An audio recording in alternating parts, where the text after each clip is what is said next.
సంఘ సభ్యులందరికీ అలాగే ప్రియులైనటువంటి వారందరికీ కూడా నా ప్రత్యేకమైనటువంటి వందనాలు తెలియజేసుకుంటున్నాను. అలాగే నాకు ఈ అవకాశం ఇచ్చినటువంటి సిబిటి క్రైస్ట్ చర్చ్ గుంతకల్ మరి ప్రిన్సిపల్గా దైవ సేవకులుగా పనిచేస్తున్నటువంటి సురేష్ గారికి, అలాగే వైస్ ప్రిన్సిపల్గా పనిచేస్తున్నటువంటి సునీల్ అన్న గారికి, మరి దైవ సేవకులందరికీ కూడా నా ప్రత్యేకమైన వందనాలు తెలియజేసుకుంటున్నాను. పిల్లరా, మరి ఈ యొక్క ఆరాధన కూడికలో ఒక మంచి విషయాన్ని మనం అందరం కూడా బైబిల్లో నుంచి జాగ్రత్తగా ఆలోచన చేద్దాం. అదేంటంటే, నీ చూపు ఎటువైపు అన్నటువంటి ఒక ఆలోచనాత్మకమైన సందేశం జాగ్రత్తగా మనమందరం బైబిల్లో నుంచి ఆలోచన చేద్దాం. నీ చూపు ఎటువైపు అన్నాడు. ప్రియులారా, చూపు అనగానే రకరకాల చూపులు మనకు కనబడతాయి. అవి బైబిల్లో వ్రాయబడినట్లుగా ఓరచూపు అని, అహంకార చూపు అని, మోహపు చూపు అని, విషపు చూపు అని, ఇలాగా రకరకాల చూపులు మనకు కనబడతాయి. అయితే మన చూపు ఎలా ఉంది, ఎటువైపు ఉంది అన్నది ఈరోజు మనము ఆలోచించబోతున్నటువంటి పాఠం. చూపు అనగానే కేవలం మన భౌతిక సంబంధమైనటువంటి నేత్రాలకు సంబంధించినదే కాదు, అది మన మనోనేత్రాలకు సంబంధించినది కూడా అని మనం అర్థం చేసుకోవాలి. మన మనస్సుకు సంబంధించినది, మన ఆలోచనలకు సంబంధించింది.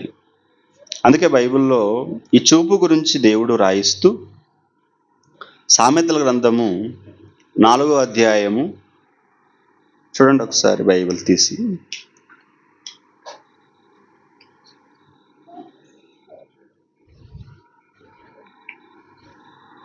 సామెతల గ్రంథము 4వ అధ్యాయము 25, 26, 27 వచనాలలో ఒక విషయాన్ని సొలొమోను గారు జ్ఞానిగా ఆయన ఈ భూమి మీద బ్రతికినటువంటి కాలంలో ఆయన తెలుసుకున్నది, ఆయన నేర్చుకున్నది మనకు కూడా చెప్పాలని ఇష్టపడుతున్నాడు.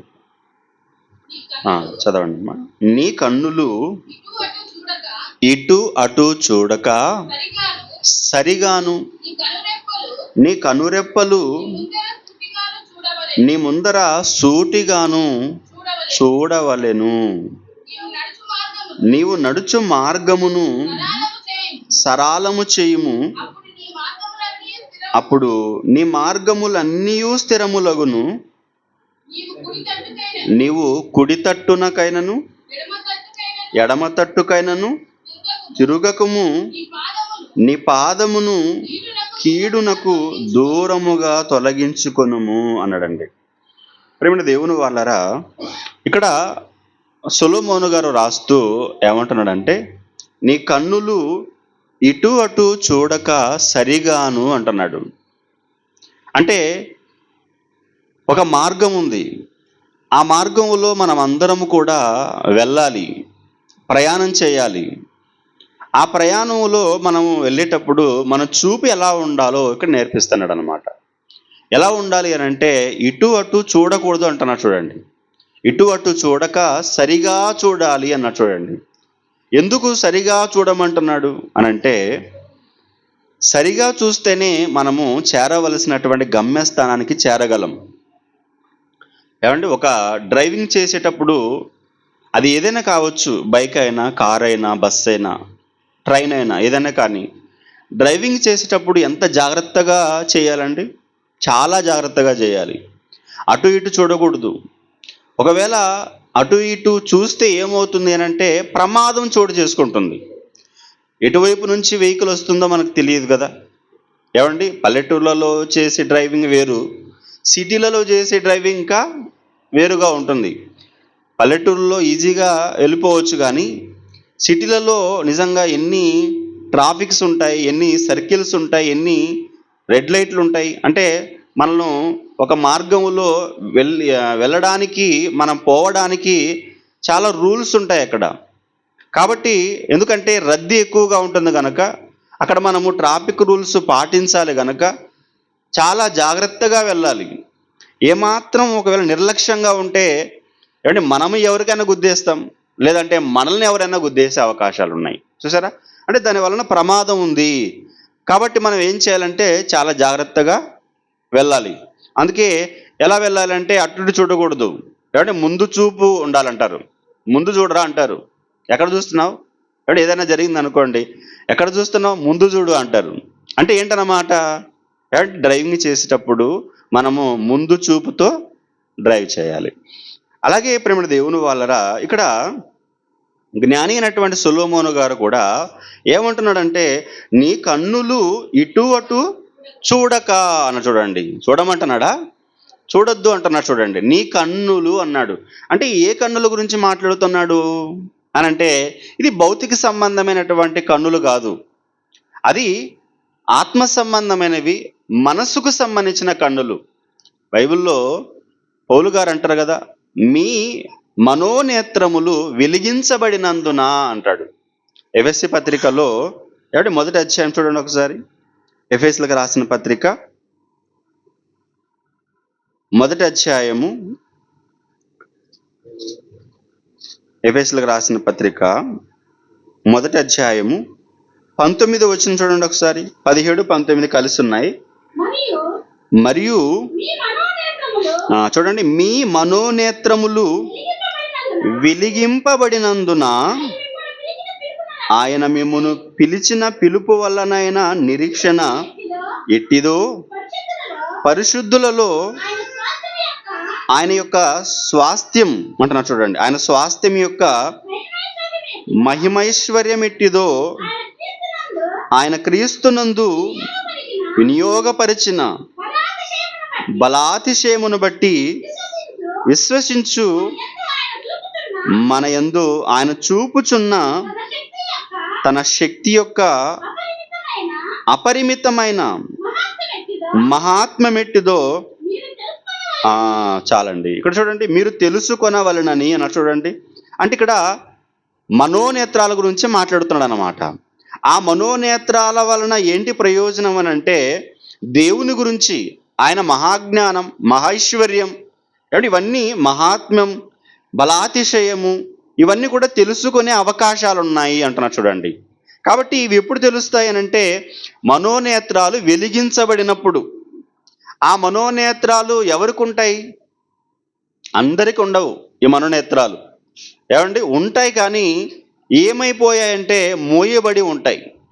ఎందుకు మోయబడి ఉంటాయి అని అంటే, అపవాది అనేవాడు ఏం చేశాడు? అవిశ్వాసులైన వారి మనోనేత్రాలకట గురుడ్డితనము కలుగజేస్తాడట. దేనికి? క్రీస్తు సువార్త ప్రకాశం వారికి ప్రకాశింపకుండా ఉండడానికి.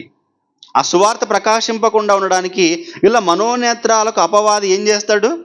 గురుడ్డితనము కలుగజేస్తాడు. 4 కొరింథీ 2 కొరింథీలో ఉంటుంది ఆ మాట, తర్వాత చదవండి. కాబట్టి ప్రేమ దేవుని వాళ్ళరా, ఈ మనోనేత్రాలు మూయబడితే మనం ఏమీ చూడలేము. కాబట్టి ఇప్పుడు ఈ మనోనేత్రాలు ఏమవ్వాలి అని అంటే వెలిగించబడాలి. మరి ఈ మనోనేత్రాలు వెలిగించబడాలంటే ఎలా వెలిగించబడతాయి? ఇవి ఎలా తెరవబడతాయి? ఈ చూపు మనకు రావాలి. ఈ చూపు మనకు రావాలంటే ఇప్పుడు ఏ హాస్పిటల్కి వెళ్ళాలి? అంతే కదా. మరి చూపు పోతే ఏం చేస్తారు? ఏదైనా ఐ స్పెషలిస్టులు ఎవరైనా ఉన్నారేమోనని ఐ హాస్పిటల్కి వెళ్తారు. అక్కడికి వెళ్ళి నా చూపుకి ఏమైందో చెప్పండి అని చెప్పి డాక్టర్ని అడిగితే ఆయన పరీక్షలు చేసి అన్నీ చేసి, నాయన నీకు సైట్ ఉంది, ఈ అద్దాలు వాడాలి, ఇవి ఎప్పుడు కూడా తీయకూడదు, కంటిన్యూగా పెట్టుకునే ఉండాలి పడుకునేటప్పుడు తప్ప అని ఆయన మాట్లాడతాడు. తీస్తే ఇంకా ఎక్కువ అవుతుంది అని కొన్ని సలహాలు సూచనలు ఇచ్చి పంపిస్తాడు. ఇప్పుడు భౌతిక సంబంధమైన నేత్రాలకైతే సూపర్ స్పెషాలిటీ హాస్పిటల్స్, ఐ స్పెషలిస్టులు వీళ్ళందరూ ఉన్నారు. మరి భౌతిక సంబంధమైన వాటికి ఉన్నట్లుగా మరి మనోనేత్రాలు కూడా ఉన్నారా? డాక్టర్స్ ఏమైనా ఉన్నారా? ప్రత్యేకంగా ఎవరు లేరు. ప్రపంచంలో ఎక్కడ కూడా వీటికి సంబంధించిన హాస్పిటల్స్ కూడా లేవు. అన్నీ కూడా కనబడేవి ఏంటంటే భౌతిక సంబంధమైనటువంటి నేత్రాలకు సంబంధించి హాస్పిటల్ ఉన్నాయి, కానీ మనోనేత్రాలకు సంబంధించిన హాస్పిటల్స్ ఎక్కడ లేవు. అవి ఎక్కడైనా ఒకవేళ ఉన్నాయనంటే ఇదిగో క్రైస్ట్ చర్చ్, కాబట్టి క్రీస్తుకు సంబంధించిన సంఘాలు, లేదంటే బైబిల్ కళాశాల, రీసెర్చ్ సెంటర్స్, ఇవన్నీ ఏంటన్నమాట? మనకు లోపముగా ఉన్నటువంటి చూపు, మనోనేత్రాలకు సంబంధించినటువంటి ఈ సమస్యలకు పరిష్కారాన్ని కలుగజేసేవి, మన మనోనేత్రాలను వెలిగించేవి ఏంటంటే ఏమండి the college of Bible technology, ఏమండి క్రైస్ట్ చర్చ్. చూసారా, ఇక్కడికి వచ్చిన తర్వాత ఏమండి వీళ్ళు ఏం చేస్తారు అని అంటే ట్రీట్మెంట్ చేస్తారు. ఎలా చేస్తారు? వాక్యాన్ని చెప్పి. వాక్యం అనేది ఏంటంటే మనకు మనోనేత్రాలకు మందు వేసేది. ఈ మనోనేత్రాలను వెలిగించేది ఏంటి అనంటే ఒకటే వాక్యం. కాబట్టి ఈ వాక్యాన్ని మనం ఏం చేయాలంటే నేర్చుకోవాలి, ఈ వాక్యాన్ని మనం అభ్యసించాలి. ఈ వాక్యాన్ని మనము నేర్చుకుంటూ అభ్యసిస్తూ ఉంటే మన మనోనేత్రాలు ఏమవుతాయంటే తెరవబడతాయి.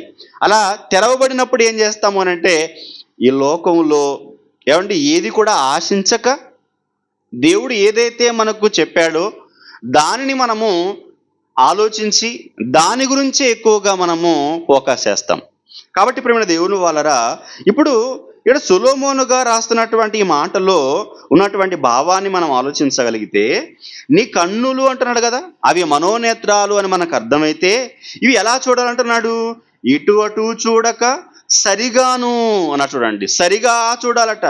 నీ కనురెప్పలు నీ ముందర సూటిగాను చూడవలెను, నీవు నడుచు మార్గమును సరాలము చేయుము, అప్పుడు నీ మార్గములన్నీ స్థిరములగును అన్న, చూడండి. అంటే ప్రేమ దేవుని వాళ్ళరా, మన ముందు ఒక మార్గం ఉంది. ఆ మార్గములో మనమందరము ప్రయాణం చేయాలి. ఆ ప్రయాణం చేయాలంటే మనకు మన కన్నులు తెరవబడాలి, అవి మనోనేత్రాలు, అవి సూటిగా చూడాలి, ఇటు అటు చూడకూడదు అనే ఒక విషయాన్ని ఇక్కడ గ్రంథకర్త రాస్తున్నాడు. కాబట్టి ప్రేమ దేవుని వాళ్ళరా, ఏంటి ఆ మార్గం ఏంటి? మనం వెళ్ళవలసినటువంటి, మనము చూడవలసినటువంటి ఆ మార్గం ఏంటి అని అంటే పరలోకానికి సంబంధించిన మార్గం అది. ఏమండి, మనము ఈ మార్గములో వెళితేనే పరలోకానికి చేరగలం. ఆ మార్గంలో సరిగా వెళితేనే ఆ లోకాన్ని చేరగలం. లేకపోతే మధ్యలో మనము ఈ దారిని మిస్ అయ్యే అవకాశం ఉంది, రాంగ్ రూట్లో వెళ్ళే అవకాశం ఉంది. అలా వెళ్ళిపోయామనుకోండి, గమ్యస్థానానికి చేరగలమా? చేరలేం. చూసారా? కాబట్టి అందుకే జాగ్రత్త చెప్తున్నాడు, జాగ్రత్తగా వెళ్ళండి, సూటిగా వెళ్ళండి, సరిగా వెళ్ళండి అన్న, చూడండి. ఎందుకు ఈ మార్గంలోనే మనం వెళ్ళాలి అని అంటే ఏమండి, మనం అందరం కూడా ఆ మార్గములో వెళితేనే పరలోకానికి చేరగలము.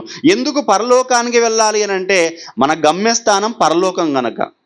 మనం అందరం కూడా ఏ లోకం నుంచి వచ్చాం? పరలోకం నుంచి కదా వచ్చాం. మరి పరలోకం నుంచి వచ్చిన మనము మరలా ఎక్కడికి వెళ్ళాలి? పరలోకానికే వెళ్ళాలి.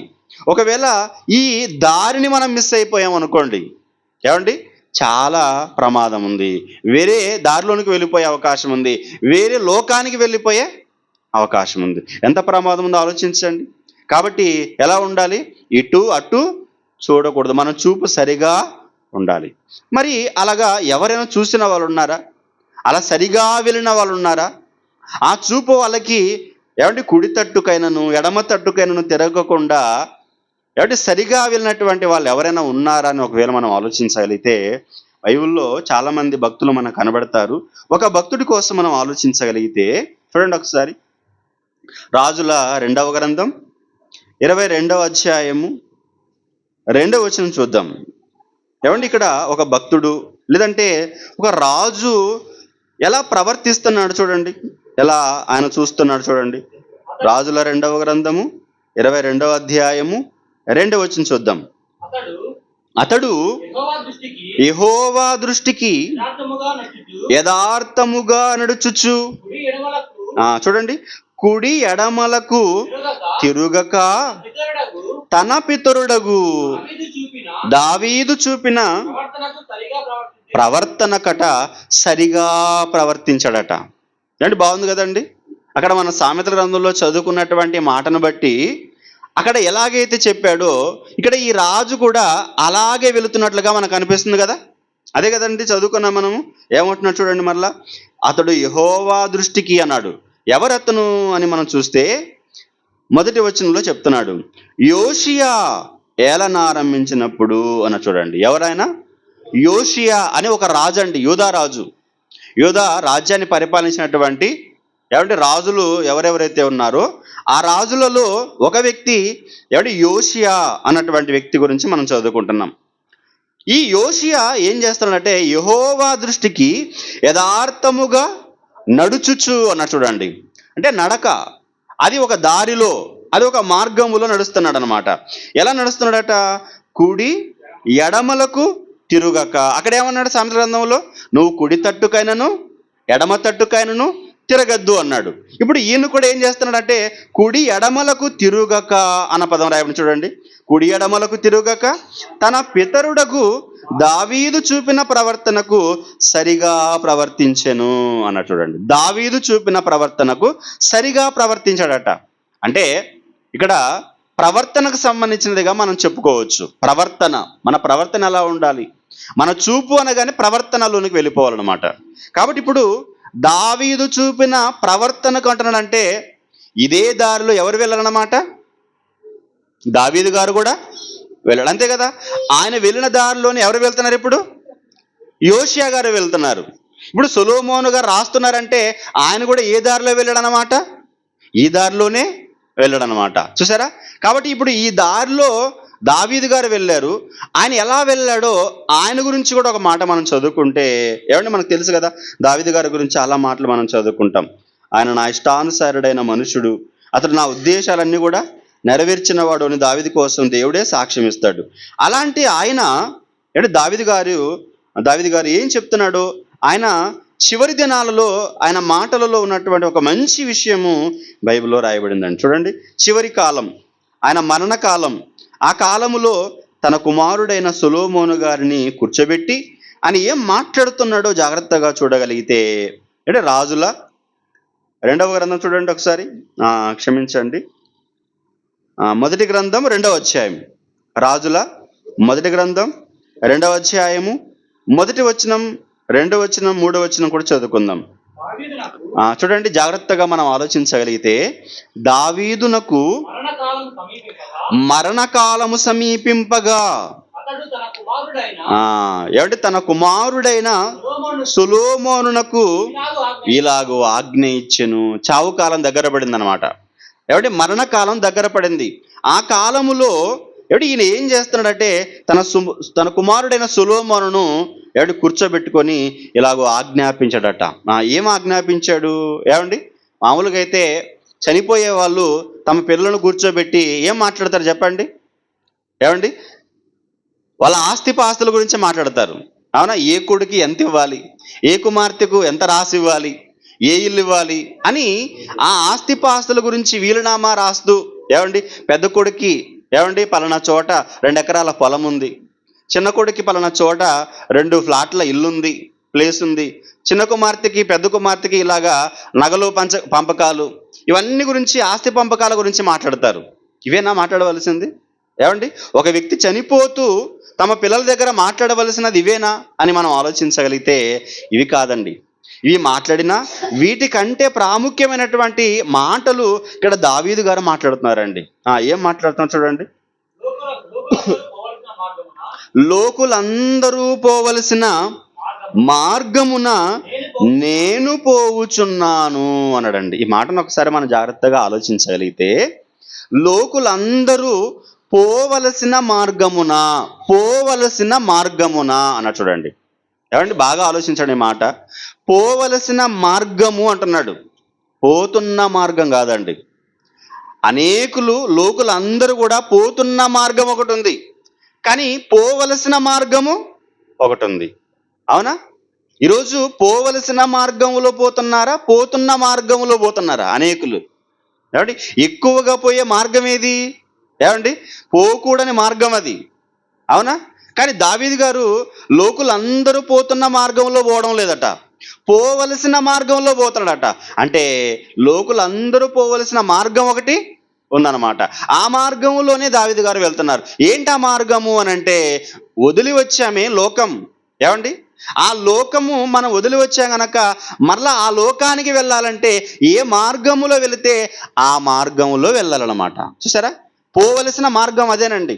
కానీ ఎక్కువ మంది పోవలసిన మార్గంలో పోకుండా పోకూడని మార్గంలో పోతున్నారన్నమాట.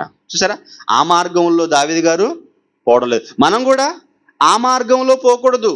అదే లోకులందరూ పోవలసినటువంటి లేదా పోతున్నటువంటి మార్గంలో మనం పోకూడదండి. పోవలసిన మార్గం ఒకటి ఉంది, అది పరలోక మార్గం.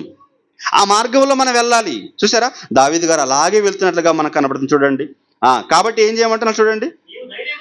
తన కుమారుడితో, నీవు ధైర్యము తెచ్చుకొని నిబ్బరము కలిగి నీ దేవుడైన యెహోవా నీకు అప్పగించిన దానిని కాపాడి ఆయన మార్గములను అనుసరించిన ఎడల నీవు ఏ పని పూనుకొనినను ఎక్కడ తిరిగినను అన్నిటిలో వివేకముగా నడుచుకొందువు అన్నారు. చూడండి, వివేకముగా నడుచుకుంటావు అన్నారు. చూడండి, అంటే ఇక్కడ అప్పగించినటువంటి పనిని ఏం చేయమంటున్నాడు? కాపాడమంటున్నాడు. అంటే బాధ్యతగా నువ్వు నెరవేర్చాలి అని చెప్తున్నాడు అన్నమాట. ప్రేమ దేవుని వలన భూమి మీద పుట్టినటువంటి ప్రతి మనిషికి దేవుడు ఒక పనిని అప్పగించాడు. ఏమండి, ప్రతి మనిషికి పని ఉంది, అవునా? ప్రతి మనిషికి దేవుడు ఒక పనిని అప్పగించాడు. ఆ పనిని మనం ఏం చేయాలి అని అంటే కాపాడి దానిని పూర్తి చేయాలి. అలా పూర్తి చేస్తేనే మనం వెళ్ళవలసినటువంటి గమ్యస్థానానికి వెళ్ళగలం. అందుకే చెప్తున్నాడు, నీవు దేవుడు అప్పగించిన దాన్ని కాపాడి ఆయన మార్గములను అనుసరించిన యెడల నువ్వు ఏ పని పూనుకొనినను ఎక్కడ తిరిగినను అన్నిటిలో వివేకముగా నడుచుకుంటావు. చూసారా, అంటే ఒక వ్యక్తి దేనికోసం ఆలోచిస్తాడు చెప్పండి? సక్సెస్. అంటే ఏ పని చేసినా కూడా సక్సెస్ అవ్వాలనుకుంటాడు, అవునా? ఈ మధ్య ఏమంటే సోషల్ మీడియాలో ఎక్కువగా మోటివేషనల్ స్పీకర్స్ కనపడుతుంటారు మనకు. ఈ మోటివేషనల్ స్పీకర్స్ ఏం చేస్తుంటారు అని అంటే, నీ జీవితంలో సక్సెస్ కావాలని కోరుకుంటున్నావా? అయితే ఇది చేయంటారు. ఏం చేయాలి? ఏమండి, ఏదో చెప్తాడు సోదే. ఏమండి, అవన్నీ చేస్తే సక్సెస్ అవుతావా? అవుతావు. ఎక్కడ అవుతావు? భూమి మీద అవుతావు. కానీ ఆ భూమి మీద అయితే సరిపోతుందా? నువ్వు వెళ్ళవలసినటువంటి లోకానికి వెళ్ళాలి కదా. ఆ లోకానికి వెళ్ళాలంటే దేవుడు చెప్పినది నువ్వు చేయాలి, అప్పుడే సక్సెస్ అవుతావు. చూసారా, నీ జీవితంలో నువ్వు సక్సెస్ అవ్వాలంటే ఏమంటే దేవుడు చెప్పినటువంటి ఈ మోటివేషనల్ క్లాసెస్ లేదా దేవుని యొక్క మాటలు వింటే అవుతావండి. ఇంకేం చేసినా కూడా మనము సక్సెస్ కాలేము. అదే చెప్తున్నాడు, నీవు ఏ పని పూనుకొనినను ఎక్కడ తిరిగినను అన్నిటిలో వివేకముగా నడుచుకొందువు. మోషే ధర్మశాస్త్రములో వ్రాయబడి ఉన్న దేవుని కట్టడలను, ఆయన నియమించిన ధర్మం అంతటిని, ఆయన న్యాయ విధులను శాసనములను గైకొనుము అని. చూడండి, అంటే ప్రేమ దేవుని వాళ్ళరా, బైబిల్లో వ్రాయబడిన ధర్మశాస్త్రం అంటే ఏంటి? వాక్యం, దేవుని గ్రంథం.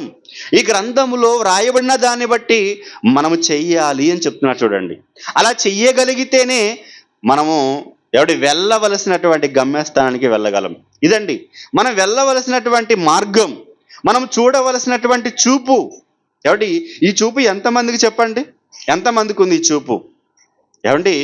దూరపు చూపు అంటారండి. దూరపు చూపు అంటే ఈ దూరపు చూపు దేనికోసం? ఈ లోకంలో బ్రతకడానికి చూస్తారు. నీ భవిష్యత్తు ఆలోచించు అంటారు. నువ్వు ముసలైపోయిన తర్వాత నిన్ను ఎవరు చూస్తారు? కాబట్టి ఏం చేయాలట? 4 రాళ్ళు వెనకేసుకోవాలట. ఎందుకు?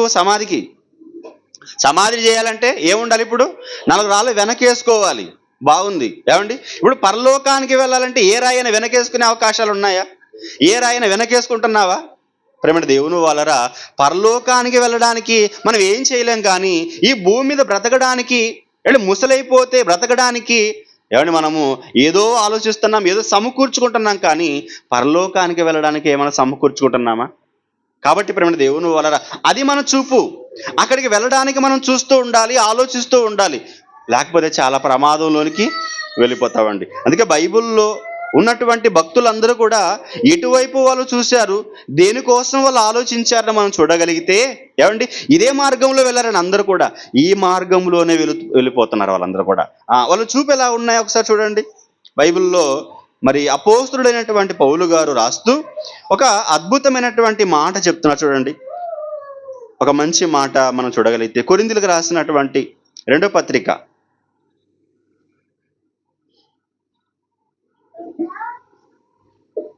కొరింథీయులకు రాసినటువంటి 2వ పత్రిక 16వ వచనం చూడండి ఒకసారి. 16వ వచనం, కొరింథీయులకు రాసిన 2వ పత్రిక 4వ అధ్యాయము 16వ వచనం చూడండి ఒకసారి. కావున మేము అధైర్యపడము,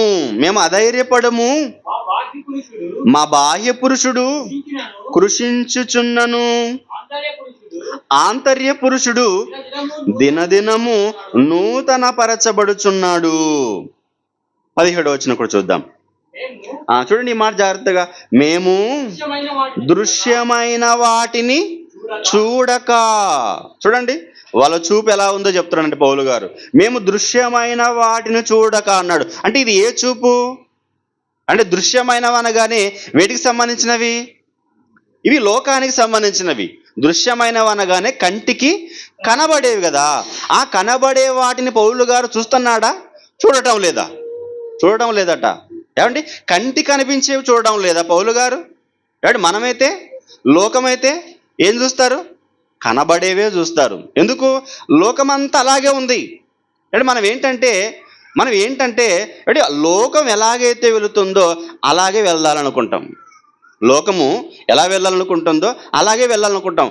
లోకము ఏది చేస్తే అదే చేయాలనుకుంటాం. దేవుడు ఏమన్నాడు తెలుసానండి?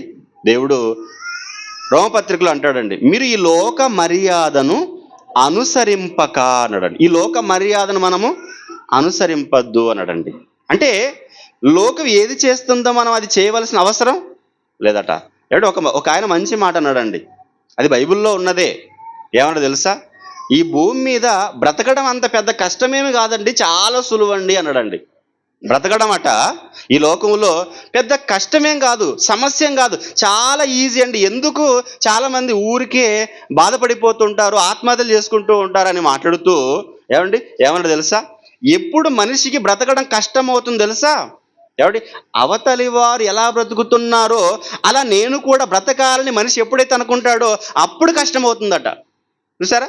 బ్రతకడం ఈజీనే, కానీ అవతలి వారు, ఎరుగింటి వారు, పొరుగింటి వారు, ఎదురింటి వాళ్ళు వీళ్ళు ఏదైతే చేస్తున్నారో వాళ్ళు ఫ్రిడ్జ్ కొన్నారండి, మనం కూడా కొందామండి. చూసారా? వాళ్ళు ఇల్లు కట్టుకున్నారండి, మనం కూడా కట్టుకుందామండి. కట్టుకోవడము అది చెడ్డదేం కాదు, కానీ మంచిదే. కానీ ఎప్పుడు? నువ్వు దేవునిలో ఉన్నప్పుడు, దేవుని కోసం బ్రతుకుతున్నప్పుడు, దేవుని పనులకి అవసరమైనప్పుడు. చూసారా? అంటే లోకం ఎలా అయిపోయిందంటే దేవుని గురించి ఆలోచించరు, దేవుడి కోసం ఏమాత్రం కూడా పట్టించుకోరు. కానీ లోక సంబంధమైనవే ఎక్కువగా ఆలోచిస్తూ ఉంటారు.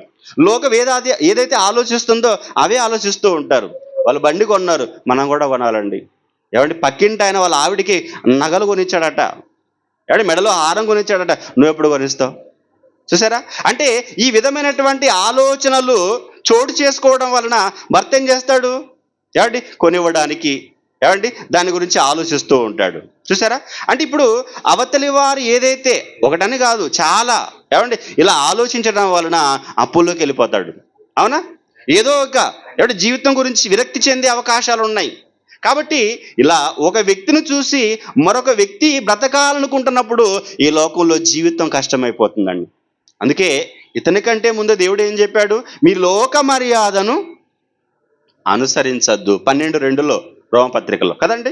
ఈ లోక మర్యాదను మీరు అనుసరించద్దండి, దేవుని చిత్తం ఏదో మీరు పరీక్షించి తెలుసుకోండి, మీరు రూపాంతరం చెందండి అంటాడు అక్కడ. కాబట్టి ఇప్పుడు దేవుని వలన ఇది రూపాంతరం చెందిన వాళ్ళు చెబుతున్న మాట అండి. ఏంటది? 17వ వచనంలో, మేము దృశ్యమైన వాటిని చూడక అదృశ్యమైన వాటిని నిదానించి చూచుచున్నాము. చూసారా? వీళ్ళు చూపు ఎక్కడుందండి? వీళ్ళు చూపు ఎక్కడుంది? అదృశ్యమైన వాటి మీద ఉందట వీళ్ళు చూపు. దృశ్యమైన వాటి మీద లేదు. లోకంలో చాలా కనబడుతూ ఉంటాయండి. అపవాది అనేవాడు చాలా మన ముందుకు తీసుకొని వచ్చి పెడుతూ ఉంటాడు. ఏ నేత్రాలకు? మన భౌతిక సంబంధమైన నేత్రాలకు. అవి చూడడం వలన ఏమవుతుంది తెలుసానండి? మన మనోనేత్రాలు మూయబడే అవకాశం ఉంది. ఎంత ప్రమాదం చూడండి.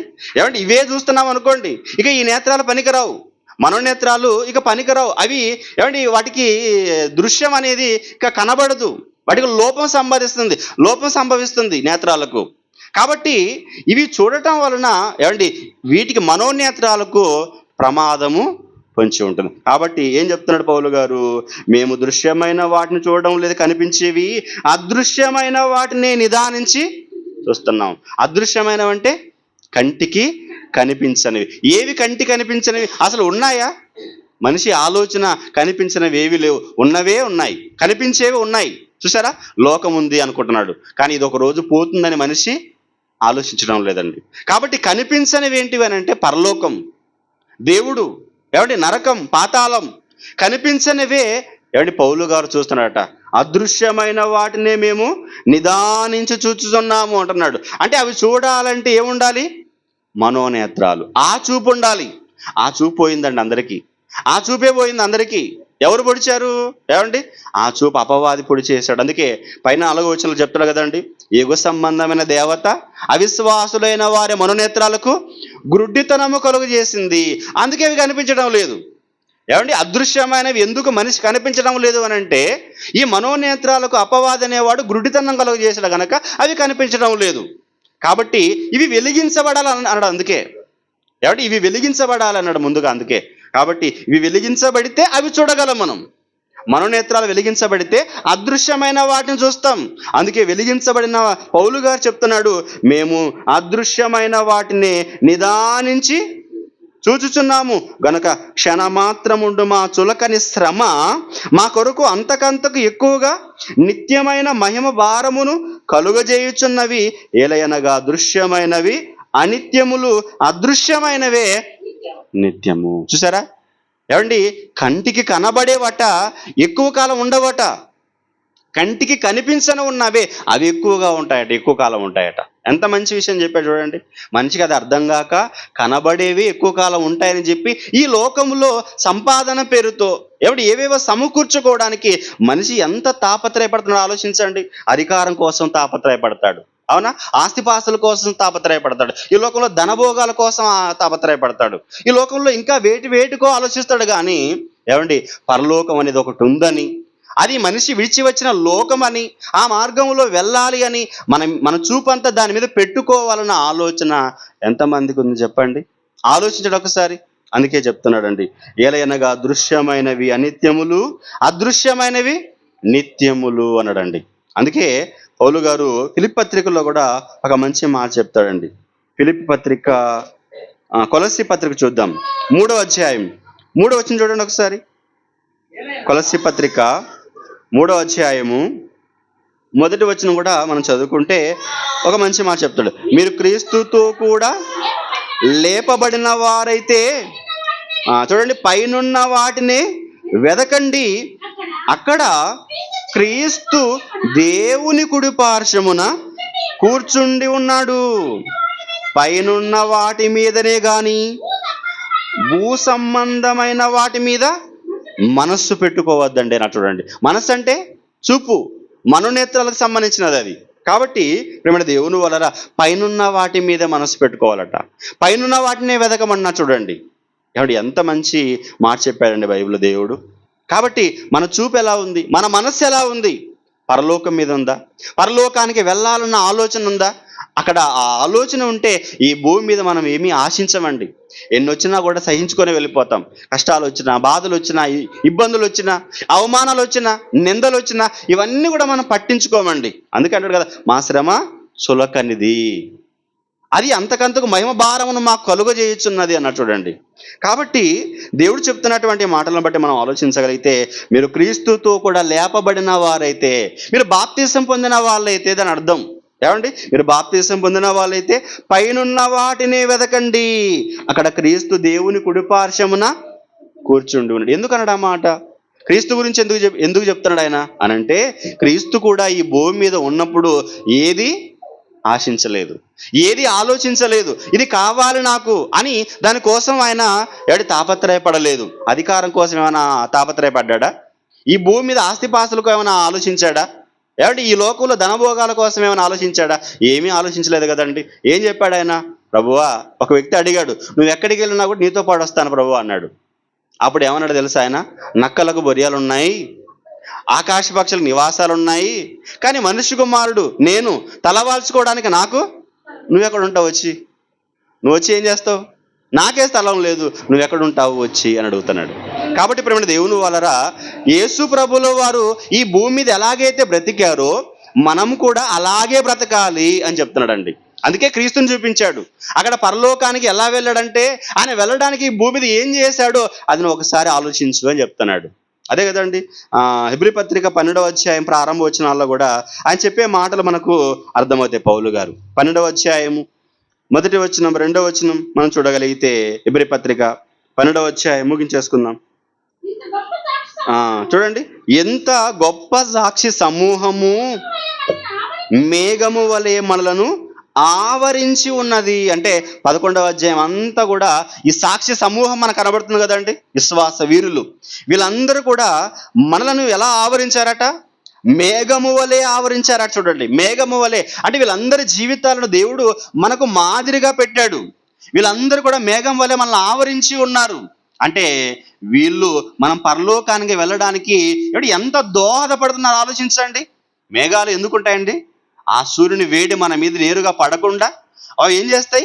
మనకు కొంచెం అండగా ఉంటాయి, మనకు ఎండ రాకుండా నీడగా ఉంటాయి. చూసారా? ఇప్పుడు ఈ సాక్షి సమూహం కూడా మనకు ఎలా ఉంది అని అంటే, ఏమండి, మనము ఎండ పడకుండా, అంటే ఈ లోకంలో కష్టాలు బాధలు ఎన్ని వచ్చినా మనం ఒకవేళ తప్పిపోతామేమన్న ఆలోచనతో దేవుడు, ఇదిగో నాన్న నీకంటే ఎక్కువగా శ్రమలు పడిన వాళ్ళు ఉన్నారు, ఎన్నో బాధలు అనుభవించిన వాళ్ళు ఉన్నారు, వాళ్ళని ఒకసారి చూడు, వీళ్ళకంటే నువ్వేమైనా ఎక్కువ పడ్డావేమో, వీళ్ళకంటే నువ్వేమైనా కష్టాలు ఎక్కువగా పడ్డావేమో, ఒకసారి ఆలోచించు అని చెప్పి వీళ్ళని మన ముందు పెట్టాడు. వీళ్ళ జీవితాలను ఒకసారి చూడమంటున్నాడు. అందుకే చెప్తున్నాడు, ఎంత గొప్ప సాక్షి సమూహము మేఘము వలె మనలను ఆవరించి ఉన్నందున మనము కూడా, చూడండి, ప్రతి భారమును సులువుగా చిక్కులబెట్టు పాపమును ఏం చేయమంటున్నాడు? విడిచిపెట్టమన్నాడండి. సులువుగా చిక్కులు పెట్టే పాపం అట. అంటే మనలను సులువుగా ఈ పాపం ఏం చేస్తుందట? చిక్కులు పెడుతుందట. ఇది చిక్కులు పెట్టింది అనుకోండి, మనం వెళ్ళవలసిన లోకానికి వెళ్ళాం. ఎంత సులువుగా చిక్కులు పెడుతుందనంటేనండి, ప్రారంభంలో ఆదమ్మల దగ్గరికి అపవాది వచ్చాడు. ఏమండి, అంతవరకు బాగుందండి, అంతవరకు బాగుంది. దేవుడు చెప్పాడు కదా, నువ్వు అన్ని తినొచ్చు, ఇది మాత్రం తినొద్దు అన్నాడు. మంచి చెడ్డల తెలివినిచ్చు వృక్ష ఫలం. అవునా? ఈ చెట్టు ఫలాన్ని వాళ్ళు చూస్తున్నారండి. అప్పటి వరకు చూశారు, తినకుండా ఉన్నారు. కానీ ఎప్పుడైతే అపవాది ఆలోచన పుట్టించిందో, ఏమండి, ఇది మీరు తిన్నారనుకో మీ కన్నులు ఏమవుతాయి అన్నాడు? తెరవబడతాయి అన్నాడు. ఏమండి, ఆల్రెడీ వాళ్ళు బాగానే ఉన్నారు కదండి, మరలా తెరవబడుతున్నాయి అన్నాడు. ఏంటి అంతే, మూయబడ్డాయి, అప్పటికేమైనా లేదు కదా. అంటే దాని అర్థం ఏంటంటే వాళ్ళు దిగంబరులుగా ఉన్నారు. అవునా? ఈ దిగంబరులుగా ఉన్నారన్న విషయం దేవుడు తెలియకుండా వాళ్ళకి పెట్టాడు. కానీ ఏదో ఒకరోజు దేవుడు చెప్పేవాడేమో. కానీ ఇది ఏం చేసిందంటే, ఏమండి, వీళ్ళకు మధ్యలో వచ్చి ఈ దిగంబరులమన్న సంగతిని తెలియజేశాడు. ఎలాగా? ఆ పండు తినిపించి. చూసారా? ఏమండి, దాని విషయంలో మాత్రమే వాళ్ళ కన్నులు తెరవబడ్డాయి తప్ప, ఏమండి, మరో లోకానికి వెళ్ళవలసినటువంటి కన్నులు తెరవబడలేదండి. మూసేశాడు ఒక రకంగా చెప్పాలంటే. అవునా? ఆ లోకానికి వెళ్ళవలసినటువంటి ఆ చూపును ఏం చేశాడు? పొడి చేశాడు. కాబట్టి ప్రేమ దేవుని వాళ్ళరా, అలా ఎప్పుడైతే ఆ మాటలు విన్నారో, ఏమండి, అవ్వ విన్నదో, అప్పుడు ఏం చేసిందట? ఆ పండును చూసిందట. ఆ పండును ఏం చేసింది? చూసింది. అలా చూడగానే అట అవి ఎలా కనపడ్డాయి? అబ్బో, వివేకమిచ్చు రమ్యమైనవి, చూపునకు అందమైనవి అని ఆ మాట కనపడుతుందండి అక్కడ. అంటే చూపు అనేది అంతవరకు ఏమైంది? బాగుంది కదా. అపవాది వచ్చి మాట్లాడగానే చెప్పగానే ఏమైపోయిందంటే ఆ ఆలోచన మారిపోయిందండి. దేవుడు చెప్పినటువంటి ఆ మాట ఏదైతే ఉందో ఆ మాటకు భిన్నంగా ఆలోచించారు. అలా ఆలోచింపజేశాడు వాడు. చూసారా? అలా ఎప్పుడైతే ఆలోచించారో ఆ పండు తీసుకొని తిన్నది, ఏమండి, పాపం చేసింది. చూసారా? అందంగా కనపడుతుంది అన్నమాట. ఏమండి, మనం పాపం చేసేటప్పుడు కూడా ఏదైనా కానివ్వండి, పాపం చేయడానికి ముందు అన్నీ అందంగానే కనపడతాయండి. చేసేటప్పుడు ఆనందంగా ఉంటుంది, ఆ తర్వాత కదా బాధ. ఏమండి, ఆ తర్వాత బాధ. అందుకే సులువుగా చిక్కులు పెట్టు పాపం. చూసారా? అందంగా చూపిస్తుంది లోకం, అపవాది అన్నిటినీ. ఈ లోకంలో ఉన్నవన్నీ రంగురంగుల ప్రపంచం కదండి. ఈ ప్రపంచాన్ని చూడగానే మనకు ఒక మతిపోతుంది, అవి కావాలనిపిస్తుంది. అవి కావాలి అనుకున్నాం కనుక ఇప్పుడు వాటిని పొందడానికి ఏం చేస్తాం? ఏదో ఒకటి చేసేయాలి, ఏదో ఒకటి సంపాదించాలి, ఏదో ఒకటి అప్పైనా చేసుకొనాలి అని ఈ విధమైనటువంటి ఆలోచనలు మనలో కలగడం వలన, అవి చేయడం వలన దేవునికి దూరం అయిపోతాం. పాపానికి దగ్గర అవుతాం. చూసారా ఎంత సులువుగా చిక్కులు పెట్టిందండి పాపం. అందుకే చెప్తున్నాడండి, సులువుగా చిక్కులు పెట్టు పాపమును ఏం చేయమంటున్నాడు? విడిచిపెట్టేసే. నువ్వు పట్టుకోవద్దు వాటిని. నువ్వు పట్టుకుంటే పాపం చేస్తావు. కాబట్టి విడిచిపెట్టి విశ్వాసమునకు కర్తయు దానిని కొనసాగించువాడునైనా యేసు వైపు చూచుచు మన ఎదుట ఉంచబడిన పందెములో ఓపికతో పరిగెత్తుదము. అదండి. కాబట్టి యేసు వైపు చూడమంటాను. చూడండి, యేసు వైపు మన చూపు ఎలా ఉండాలట? యేసు వైపు ఉండాలి. యేసు వైపు ఎందుకు ఉండాలంటే ఆయన పరలోకానికి వెళ్ళాడు. ఆ పరలోకానికి వెళ్ళాలంటే ఈ భూమి మీద ఆయనలా మీరు బ్రతకాలి అని చెప్తున్నాడండి. ఆయనలా మనము నడవాలి. అందుకే మీ ఎదుట ఏముందంటున్నాడు?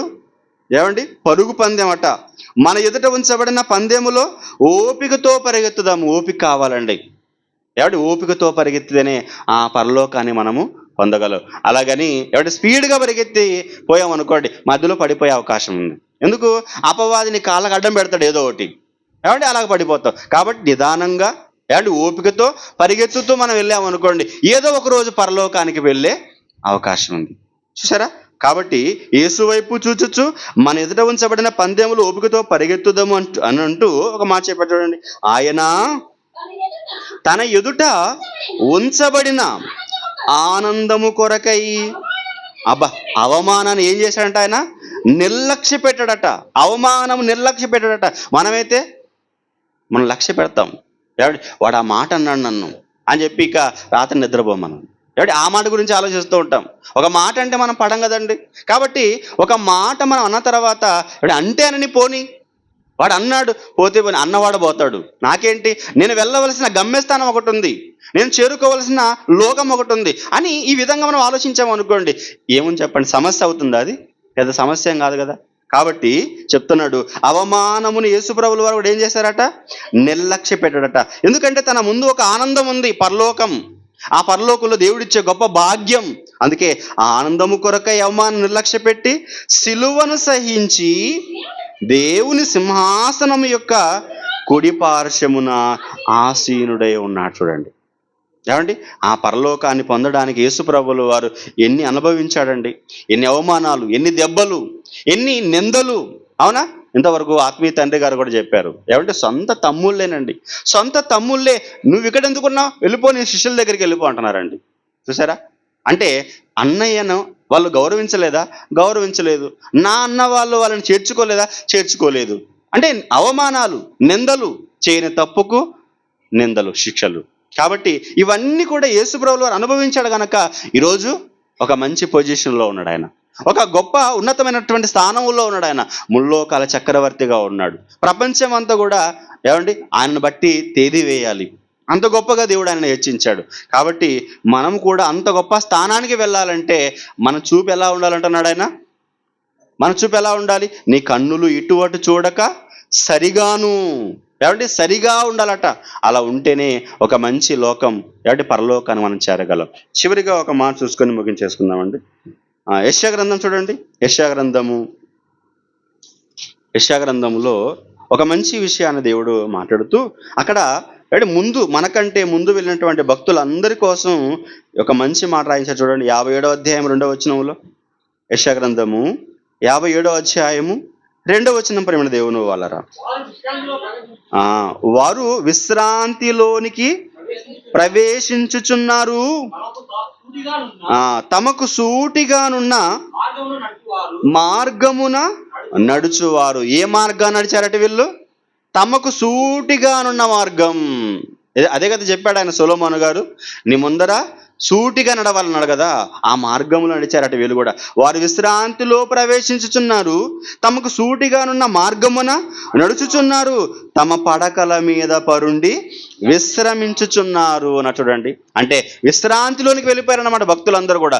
ఎలా వెళ్ళారు? ఎందుకు వెళ్ళారు అని అంటే వాళ్ళ ముందర ఉన్నటువంటి మార్గంలో సూటిగా నడిచారు. ఒక దావీదు గారు, ఒక యోషియా గారు, ఎందరో భక్తులు, యేసుక్రీస్తుల వారు, అపోస్తలుడు, వాళ్ళందరూ కూడా వాళ్ళ ముందున్నటువంటి మార్గంలో సూటిగా నడిచారు. వాళ్ళ చూపు సూటిగా ఉందండి, వాళ్ళ చూపు సరిగా ఉంది. కుడి తట్టుకైనను ఎడమ తట్టుకైనా తిరగలేదు. ఎందుకంటే కుడి తట్టు తిరిగిన ఎడమ తట్టు తిరిగిన అపవాది పెట్టినటువంటి ఉచ్చులలో పడే అవకాశం ఉంది. ఎందుకంటే వాడు పెట్టాడు కదా, నేత్రాశ, జీవపడంబము, శరీరాశ, ఇవన్నీ లోకంలో పెట్టాడు. ఇందులో పడిపోయే అవకాశం ఉంది. అలాగే పడిపోయారు ఆదామవులు ప్రారంభంలో. కాబట్టి సూటిగా ఉన్న మార్గం ఏమండి, మన చూపు పెట్టి పరలోకానికి చేరుకోవాలని ఏమండి దేవుడు రాయించినటువంటి ఈ మాటలన్నిటిని బట్టి మనము ఆలోచించి అర్థం చేసుకొని ఒక మంచి నిర్ణయాన్ని తీసుకోవాలని కోరుకుంటూ ఈ నా మాటలను ముగిస్తున్నాను.